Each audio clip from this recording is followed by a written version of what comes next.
Hello, I'm Vidya, your tutor. Let's learn the human eye and the colorful world together, step by step.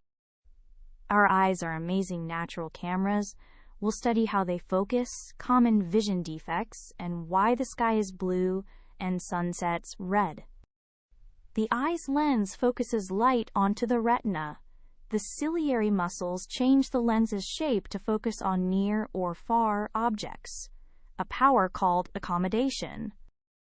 In myopia, distant objects blur and a concave lens corrects it. In hypermetropia, near objects blur, corrected by a convex lens. Presbyopia comes with age. A prism splits white light into its 7 colors, violet to red, because each color bends by a different amount. This is dispersion, and it makes a rainbow. Tiny particles scatter blue light most, making the daytime sky blue.